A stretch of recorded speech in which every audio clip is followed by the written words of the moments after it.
Well, there seem to be many skeletons rattling around in ministerial closets these days, and much talk about the capture of the state. But you know, when we talk about these things, we should remember that there's nothing new in patronage, in the buying of influence, of business buying influence. It goes on all the time. Patronage has a very long and I think largely dishonorable history. It's a disease, I think, inherent within our system that rots the social fabric from within. And the acme, the pinnacle of this would be the capture of a state, where all decisions of the state regarding tenders, policies, etc., would be made in favor of a particular business entity. In our case, here in South Africa, we seem to have been developing a particularly toxic and dangerous version of this.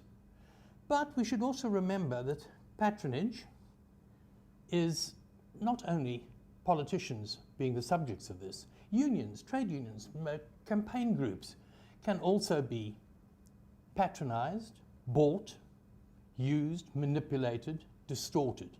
And this has to be counted. It should be counted. Some groups, for example, some unions, have been set up from the word go by business. They are clients of the patron from the very beginning. And we should be aware of this. It's a global phenomenon too. I mean, take, for example, in the United States, the gun lobby, the National Rifle Association, or whatever it's called, or the tobacco lobby, who for years, for decades, have bought members of Congress and members of the Senate. Or we can look at a state such as Uttar Pradesh in India, the largest and most populous state, and the state which is the home state of our own controversial Gupta family. I mean, their business and government and politics became so enmeshed it was almost impossible to tell who was pulling whose strings. Now, we have to counter this. It has to be countered, and there's no answer.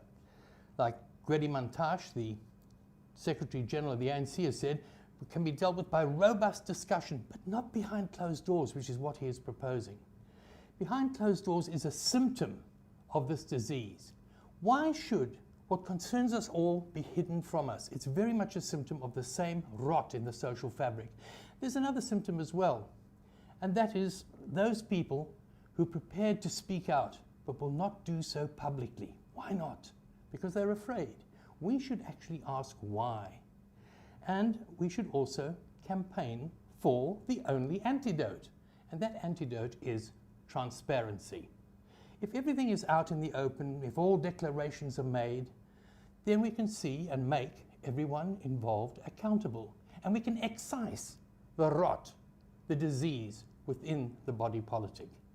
Anyway, that's the focus, or going to be the focus of my Inside Labour column this week, which you can access on this platform, Fin24, tomorrow, and a version of which will appear in the business section of City Press on Sunday. Once again, it's up to you. Let's hear what you have to say. Let's have your thoughts on this matter. It's a very important issue after all. So send them in, they're always welcome, to editor@fin24.com. That's editor@fin24.com. Let's hear from you. And from me, that's all for this week. Cheers.